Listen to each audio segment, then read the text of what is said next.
Marlo Bennett first said the words in a hospital corridor that smelled of antiseptic and regret.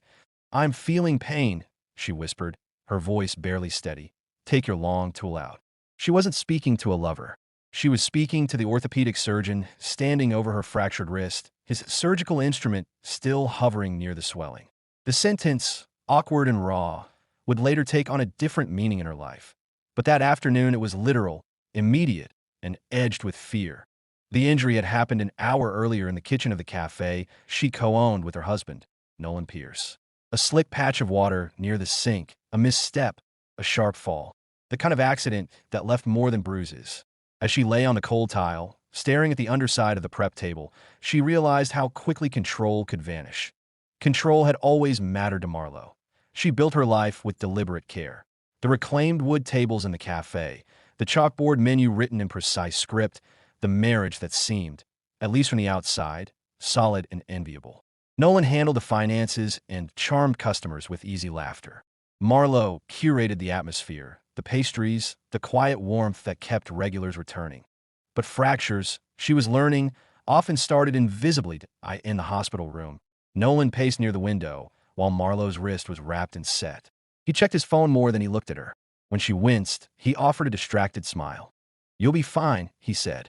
"We'll manage the cafe. I'll call Kendra to cover your shifts." Kendra Shaw. The name landed with a subtle weight. Kendra had joined their staff 6 months ago, efficient, attentive, almost too polished for a small neighborhood cafe. Marlo had hired her because she seemed capable. Nolan had praised the decision more than once. "She's a lifesaver," he'd said. "We're lucky to have her." Marlo didn't respond now. She studied Nolan's reflection in the window instead. His jaw was tense, but not with concern. It was the tension of someone calculating. "What are you thinking?" she asked softly. "Just numbers," he replied too quickly. "If you're out for a few weeks, we'll need to adjust payroll." He didn't ask how much it hurt. That evening, back in their townhouse, Marlo sat on the edge of their bed and tried to open a bottle of pain medication with one hand. Nolan took it from her, twisting the cap with efficient impatience. "You should rest," he said. "I'll handle closing tomorrow." She watched him move around the bedroom, gathering his laptop and charger. He wasn't planning to rest beside her. He was planning to work downstairs. Or so he claimed. After he left the room, the house grew unnervingly quiet. Marlo lay back against the pillows and let memory drift in. When she and Nolan first met 8 years earlier, he'd been relentless in his devotion. Flowers delivered to her office. Long drives to the coast just to watch the tide roll in. He had made her feel chosen. Over time, devotion had shifted into routine. Routine into distance. She had told herself that all marriages cooled slightly, that familiarity dulled intensity, but strengthened trust. Yet recently, subtle changes had unsettled her. Nolan's late-night inventory checks. The way he angled his phone away when messages arrived. The new cologne he wore, sharp and unfamiliar. Pain, she realized, rarely arrived without warning. It whispered first. The next morning, against medical advice, Marlo insisted on visiting the cafe. She needed to see it for herself. Nolan protested half-heartedly, but didn't stop her. When she stepped inside, the bell above the door chimed with its usual brightness. The scent of roasted beans wrapped around her like a memory. Kendra stood behind the counter, her dark hair pulled into a neat ponytail. She smiled when she saw Marlo. "Oh my gosh, are you okay?" Kendra hurried around the counter, eyes wide with concern. "Nolan told me you fell." "I'm fine," Marlo replied, lifting her bandaged wrist slightly. "Just temporary." Kendra's gaze lingered. Not on the injury, but somewhere more analytical. Measuring. Nolan emerged from the back office moments later. He looked surprised. "You should be at home," he said. "I needed to check on things." For a brief second, something passed between Nolan and Kendra. It was small, an almost imperceptible flicker, but Marlo caught it. A glance too familiar, a silence too shared. She told herself she was imagining it. Throughout the morning, she sat at a corner table, observing. Nolan and Kendra moved around each other with practiced coordination. They anticipated one another's steps, their hands brushing once as they reached for the same cup. They laughed at private jokes that weren't shared with the rest of the staff. At T1 point, Nolan leaned in close to say something in Kendra's ear. Kendra's smile faltered when she noticed Marlo watching. The room suddenly felt smaller. After the lunch rush, Marlo asked Nolan to join her outside. The autumn air carried a sharp edge, mirroring her thoughts. "Are we okay?" she asked, The question hung between them, fragile and dangerous. Of course we are, Nolan replied, too smooth. Why would you ask that? You've been distant. I've been stressed, he corrected. There's a difference. She studied his face. The man she had once known intimately now seemed partially obscured, as though she were looking at him through fog glass. Stress doesn't explain everything, she said quietly. He exhaled, running a hand through his hair. You're overthinking this, Marlowe. Focus on healing. The conversation ended there, unresolved. That night, while Nolan showered, his phone buzzed on the kitchen counter. Marlowe hadn't intended to look. She truly hadn't. But the screen lit up with a preview message. Kendra, I can't stop thinking about earlier. The words felt like another fall. Unexpected, bone deep, that Marlowe's heart pounded as she stared at the glowing screen. The pain in her wrist throbbed in rhythm with her pulse. Earlier. Thinking about what? The shower water shut off upstairs. Panic surged through her veins. She set the phone down exactly where it had been and stepped away, her breath shallow. When Nolan came downstairs, towel draped around his neck, he seemed unaware of the earthquake that had just cracked through her composure. Everything okay? He asked casually. Marlowe looked at him, seeing both the man she loved and the stranger he was becoming. I'm feeling pain, she said slowly. He glanced at her wrist. Did the meds wear off? She held his gaze. Not that kind. For a split second, guilt flickered across his face. Then it disappeared. We'll talk tomorrow, he said, avoiding her eyes. Tomorrow. The words settled like a promise. Or a threat. Nolan walked past her toward the living room. Marlowe understood something with unsettling clarity.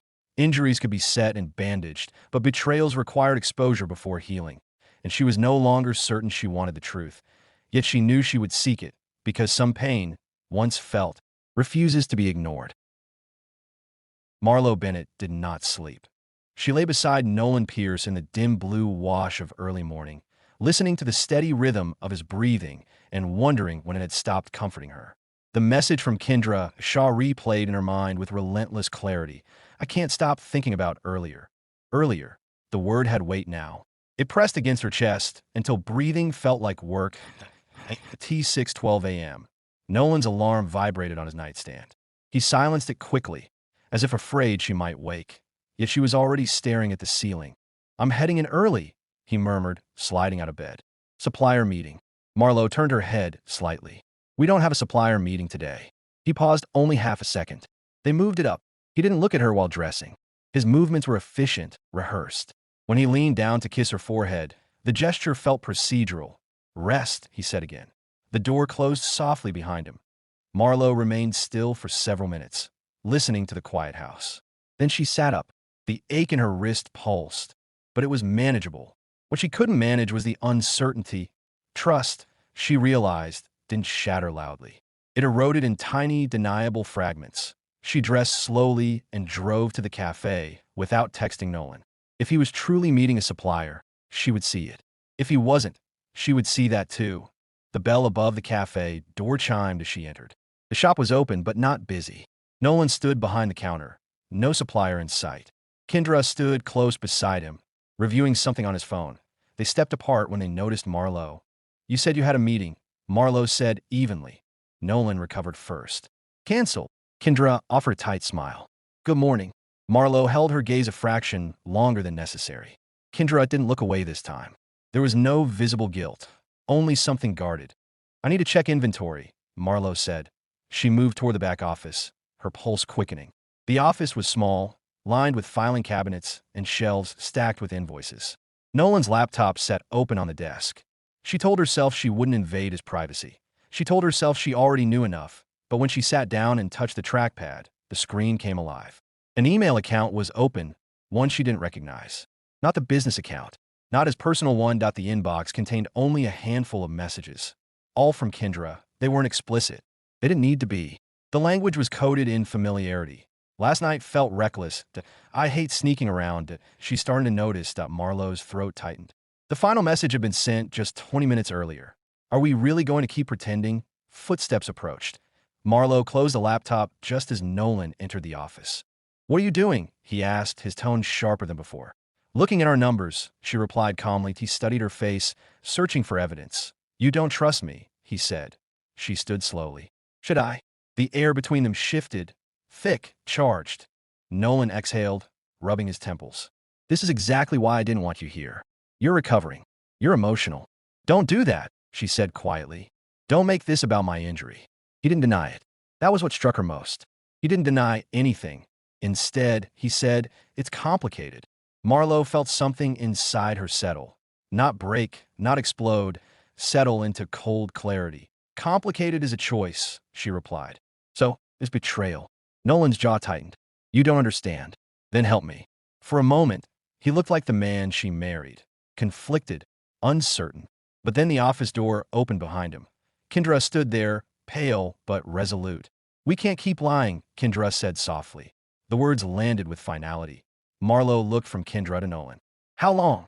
Nolan didn't answer. Kendra did. 3 months. 3 months. 90 days of shared meals. 90 days of sleeping beside her.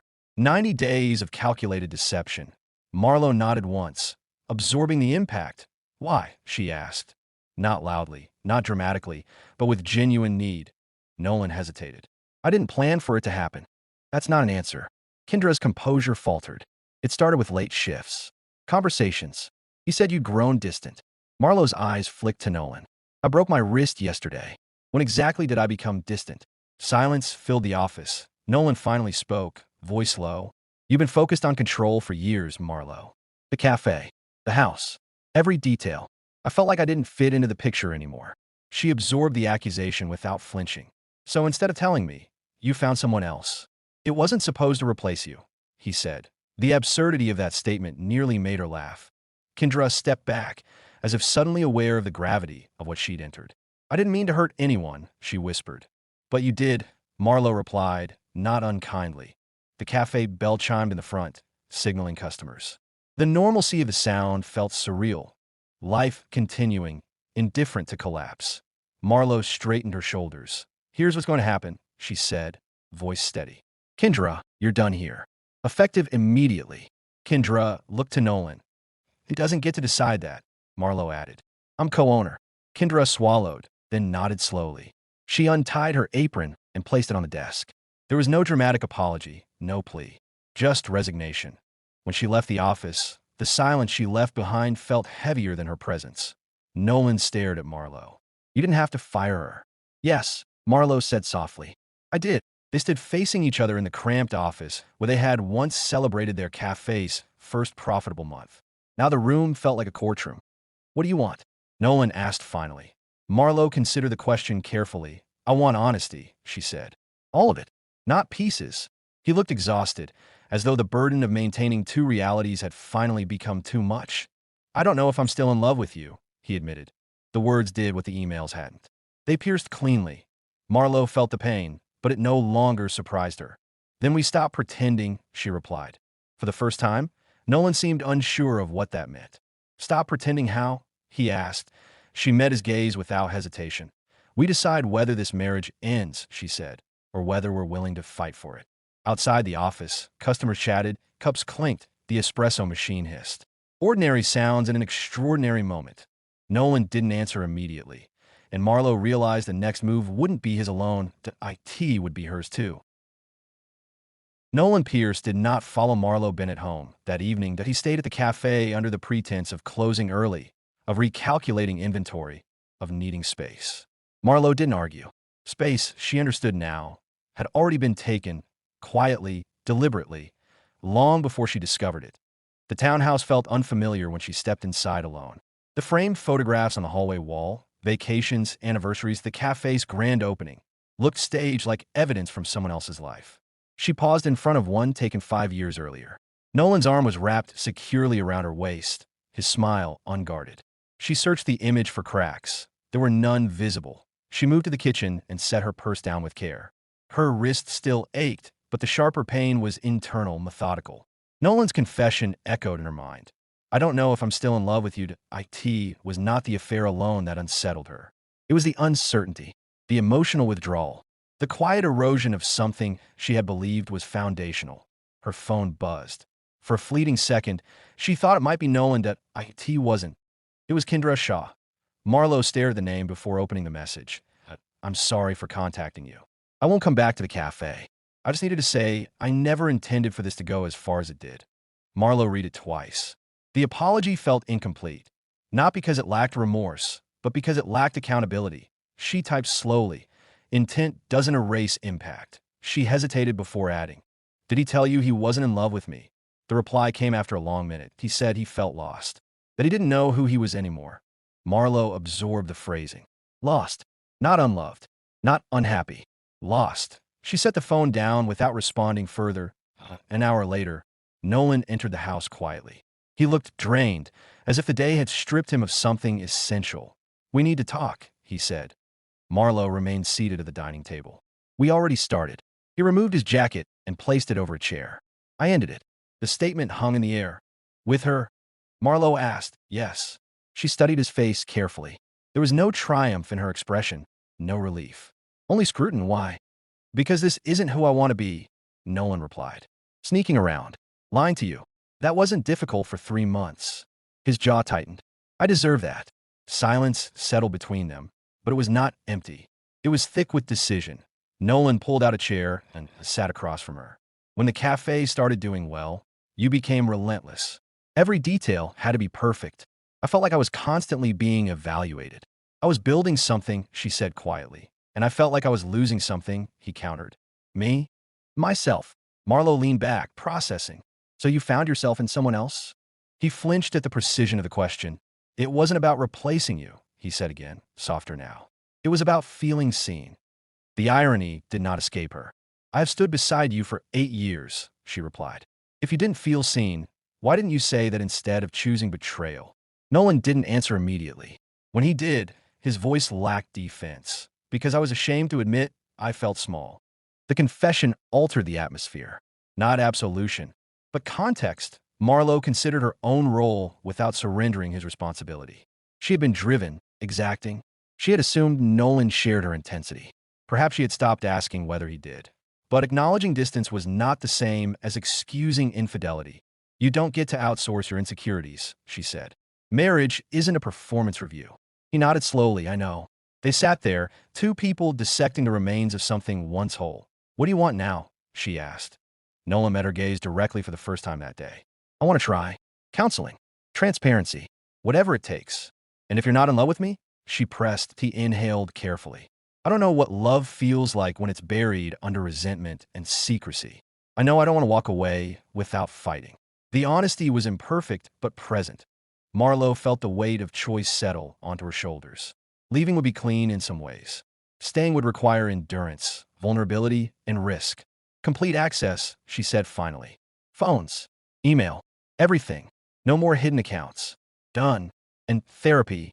Not next month. This week. Okay." She studied him again, searching for hesitation. There was none visible, but she knew now that visibility could deceive. "I'm not promising forgiveness," she added. "I'm not asking for it yet," Nolan replied. For the first time since the hospital corridor, the pain inside her shifted. Not gone, not healed, but no longer shapeless. It had edges now, conditions, boundaries. Later that night, Nolan handed her his phone without prompting. She scrolled through messages, contacts, call logs. The secret email account was deleted in front of her. Passwords were written down. Transparency, she realized, was uncomfortable for both of them. When they finally lay in bed, the space between them felt deliberate rather than accidental. "Nolan," she said into the darkness. "Yes?" "If I find out there's more than what you've told me." "There isn't." She turned on her side, facing him. That wasn't the end of the sentence. He swallowed. "If I find out there's more," she continued, "I won't stay." The boundaries settled between them like a contract. "I understand," he said. The room fell quiet again. Outside, a car passed, headlights sliding across the ceiling before disappearing. Marlowe closed her eyes, aware that trust would not return overnight. It might not return at all, but clarity had replaced confusion. And clarity, she knew, was the first step toward any real decision. Beside her, Nolan remained awake. Between them lay not just distance, but the fragile possibility of rebuilding something neither of them fully understood yet. Whether that possibility would strengthen or collapse remained unwritten. 3 weeks after the confrontation in the cafe office, Marlowe Bennett sat across from Nolan Pierce in a therapist's waiting room, studying the way his knee bounced with restless energy. The sign on the wall read, "Dr. Evelyn Harper, licensed marriage and family therapist." The neutrality of the space felt intentional. Soft gray chairs, muted artwork, a small fountain murmuring in the corner. Nothing dramatic, nothing accusatory, just a room built for truth. Nolan reached for her hand instinctively, then paused as if unsure he still had the right. Marlowe noticed the hesitation more than the gesture. "You don't have to perform here," she said quietly. "I'm not performing," he replied, though his voice carried strain. Doctor Harper opened the door and invited them inside. The first session was not explosive. There were no raised voices, no dramatic revelations. Instead, there were precise questions. "When did the distance begin?" Dr. Harper asked. Nolan answered first.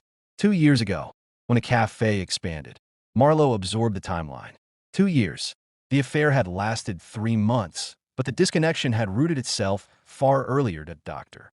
Harper turned to her. "Did you notice a shift?" "I noticed stress," Marlowe said carefully. "I didn't realize he felt invisible." Nolan exhaled. "I didn't feel invisible. I felt unnecessary."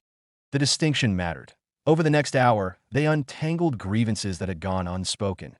Nolan's quiet resentment of Marlowe's decisiveness. Marlowe's exhaustion from carrying operational responsibility. Their mutual assumption that love would self-sustain without deliberate care. The affair hovered between them like a scar, acknowledged, not minimized. Infidelity, Dr. Harper said evenly, is often less about desire and more about avoidance. Avoidance of conflict, of vulnerability, of difficult conversations. Nolan nodded without argument. Marlowe listened, not to excuse him, but to understand the terrain of what had broken. After the session, they walked to the car in silence. 2 years, she said finally. "I didn't know how to tell you. I felt small," Nolan replied. "You could have tried." "I know." The simplicity of his admission prevented her from escalating. Accountability, she realized, did not repair damage, but it created space for assessment. Like the cafe. Changes were already visible. Without Kendra Shaw, shifts were reorganized. Marlowe resumed limited hours despite her healing wrist. Nolan deferred more often, asking for input instead of assuming alignment. Transparency had become routine. Phones lay face up on counters. Schedules were shared. Passwords were unchanged. Yet trust did not regenerate on command. One afternoon, as Marlowe sorted invoices in the office, Nolan entered holding 2 cups of coffee. "Break?" he asked. She studied him briefly before accepting the cup. They sat across from each other, not as adversaries, but not fully restored partners either. "I've been thinking about what you said," Nolan began. "Which part?" "About outsourcing insecurities." Marlowe waited. "I did that," he continued. "I chose the easier path instead of confronting my fear of not measuring up." "And what's different now?" she asked. "I'm not looking for someone else to validate me." His tone lacked defensiveness. It carried intention. She sipped her coffee slowly. "Validation isn't the same as partnership." "I know." The repetition was not evasive this time. It was acknowledgement. Later that evening, Marlowe returned home before Nolan. She moved through the townhouse with new awareness, noticing spaces she had once controlled obsessively. The symmetrical placement of furniture, the labeled pantry shelves, the rigid calendar pinned to the refrigerator. Control had been her shield against uncertainty. She had believed that if everything external remained orderly, nothing internal could fracture. She was wrong. When Nolan arrived, he found her removing the calendar from the refrigerator. "What are you doing?" he asked. "Making room," she replied. "For what?" "For flexibility." He watched as she placed the calendar inside a drawer. "This isn't about surrendering standards," she clarified. "It's about not mistaking structure for intimacy." Nolan approached cautiously. "Are you saying you're willing to rebuild?" She met his gaze directly. "I'm saying I'm willing to see whether rebuilding is possible." It was not a declaration of forgiveness. It was an agreement to continue. Weeks passed. Therapy sessions grew more probing. Dr. Harper challenged Nolan to articulate needs before resentment festered. She challenged Marlowe to release perfectionism where it disguised fear. The process was uncomfortable, often humbling. One evening, as they closed the cafe together, Nolan locked the front door and lingered. "Do you ever wish you hadn't seen the message?" he asked quietly. Marlowe considered the question carefully. "No," she said. "Pain exposed something we were ignoring." He nodded, absorbing the truth of that. Under the dim streetlight outside, the air felt different from the night she first confronted him. Not lighter, but steadier. "Nolan," she said, "if we continue, it won't be because we're afraid to start over. It will be because we consciously choose each other." "I want that," he replied. "Wanting isn't enough. I'm learning that." She stepped closer, close enough to see the uncertainty still flickering in his eyes. It no longer looked like deception. It looked like effort. I'm still angry, she admitted. You have the right to be. And some days I don't recognize us. Then we create something new, he said. The statement was simple, but it carried weight. Marlowe searched herself for certainty and found none. What she found instead was agency. She was not staying out of denial. She was staying temporarily out of informed choice. That distinction mattered. Yes, they walked to the car. She slipped her hand into his, not out of habit, but intention. He tightened his grip carefully, as though aware of the fragility of the gesture. Trust was not restored. Love was not fully defined. The future remained conditional. But honesty, once forced into the light, had begun reshaping the foundation beneath them. Whether that foundation would hold or reveal deeper fractures was still uncertain. And for the first time, both of them understood that uncertainty was not the enemy. Avoidance was.